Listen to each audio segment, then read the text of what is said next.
Pastor Elvis यांच्या एका प्रवचनानुसार विरोध करणं ही काही साधीसुधी गोष्ट नाहीये. त्याचे परिणाम खूप गंभीर असू शकतात.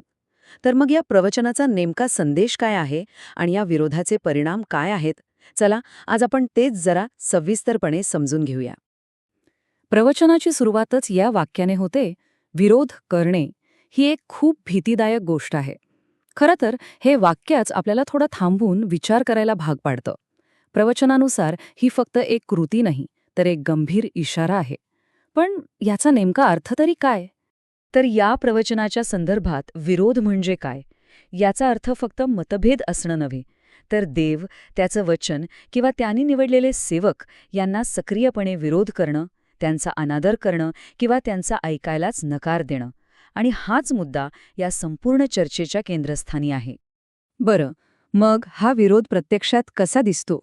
हे समजावण्यासाठी प्रवचनात बायबलमधील काही अत्यंत प्रभावी कथांचा आधार घेतला आहे.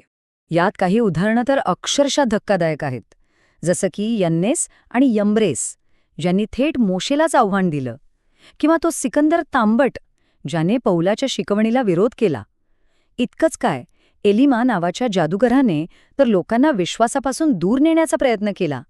म्हणजे बघा, विरोध कसा वेगवेगळ्या रूपात समोर येतो. मग प्रश्न येतो की या विरोधाचा पहिला परिणाम काय होतो?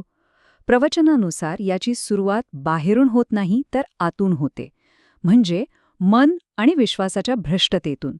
आणि याबद्दल 2 तिमोथीमधील एक वाक्य अगदी स्पष्टपणे सांगतं, ज्यांची बुद्धी भ्रष्ट झाली आहे ते विश्वासाच्या बाबतीत निरुपयोगी ठरतात. म्हणजे काय, तर संकटाची खरी सुरुवातच बौद्धिक आणि आध्यात्मिक पातळीवर होते. ठीक आहे, मन आणि विश्वास भ्रष्ट झाला, पण मग पुढची पायरी काय? प्रवचनानुसार ती आहे देवाची शांतता. म्हणजे विरोधामुळे देव बोलणंच बंद करतो आणि संवाद पूर्णपणे तुटून जातो. याचं सगळ्यात मोठं आणि भयावह उदाहरण म्हणजे राजा शौल. जेव्हा त्याने दाविदाचा विरोध करायला सुरुवात केली, जो देवाचा अभिषिक्त उत्तराधिकारी होता, तेव्हापासूनच खरं तर त्याच्या पतनाची कहाणी सुरू झाली. राजा शौलाच्या बाबतीत काय घडलं हे खूपच बोलकं आहे. बघा, दाविदाला विरोध करण्याआधी त्याला स्वप्नांमधून, उरीममधून, भविष्यवाद्यांकडून देवाचं मार्गदर्शन मिळायचं. पण विरोधानंतर सगळं शांत, एकदम शांत. देवाकडून येणारा प्रत्येक संदेश थांबला. जणू काही देवाने संवादच तोडून टाकला होता. पण गोष्ट इथेच थांबत नाही. जेव्हा संवाद तुटतो तेव्हा प्रकरण तिथेच संपत नाही. प्रवचन सांगतं की विरोधाचे परिणाम पुढे जाऊन शारीरिक पातळीवरही दिसू लागतात, म्हणजे आजारपण, नाश आणि मृत्यूच्या रूपात. ह्यासाठी प्रवचनात 4 व्यक्तींचा खास उल्लेख आहे: राजा आसा, नाबाल, राजा अहाब आणि कोरह. या चौघांमध्ये एक गोष्ट समान होती, त्यांनी विरोध केला आणि त्या सर्वांना अत्यंत भयंकर परिणामांना सामोरं जावं लागलं. आणि इथे तर प्रत्येकाच्या चुकीचा आणि त्याच्या परिणामाचा स्पष्ट संबंध दिसतो. राजा आसा, त्याने देवाऐवजी वैद्यांवर भरोसा ठेवला आणि तो त्याच आजाराने मरण पावला. नाबालेने दाविदाचा अपमान केला आणि देवाने त्याला मारून टाकलं. आहाब राजा खोट्या भविष्यवाण्या ऐकत बसला आणि युद्धात मारला गेला. आणि कोरह, त्याने तर कहरच केला, थेट मोशेविरुद्ध बंड पुकारलं आणि परिणाम, पृथ्वीने त्याला अक्षरशः गिळून टाकलं. पण प्रश्न असा आहे की हे सगळं घडतं का? लोक विरोध का करतात? ह्या सगळ्याच्या मुळाशी काय आहे? प्रवचनानुसार याचं उत्तर फक्त एका शब्दात दडलंय: अभिमान. आणि याला आधार मिळतो नेहेम्याच्या पुस्तकातून, जिथे म्हटले की पूर्वजांनी अभिमान केला आणि ते हट्टी बनले. अभिमान आणि हट्टीपणा हीच विरोधाची मूळ कारणं आहेत. ही एक आतली वृत्ती आहे जी नंतर कृतीत उतरते. खरं तर प्रवचनात पतनाचा एक 4 पायऱ्यांचा मार्गच सांगितला आहे. याची सुरुवात होते अभिमानाने. हा अभिमान हट्टीपणाला जन्म देतो. हा हट्टीपणा पुढे जाऊन विरोधात बदलतो आणि या साखळीचा शेवटचा आणि अटल टप्पा असतो नाश.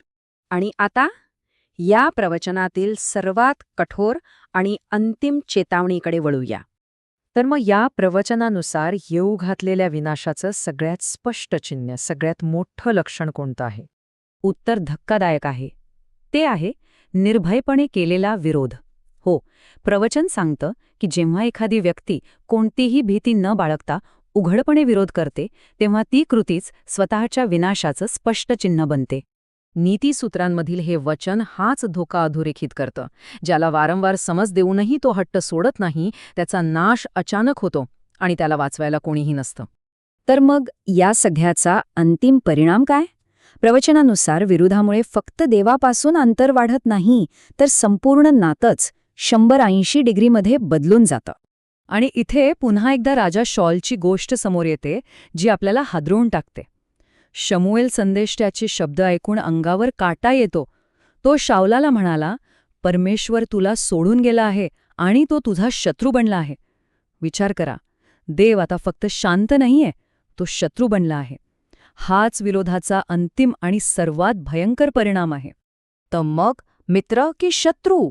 विरोध करण्यामुळे देवाशी असलेलं नातं खरंच इतक्या टोकाला जाऊ शकतं का? हा एक असा प्रश्न आहे जो हे प्रवचन आपल्यासमोर ठेवतं आणि प्रत्येकाला विचार करायला भाग पाडतं.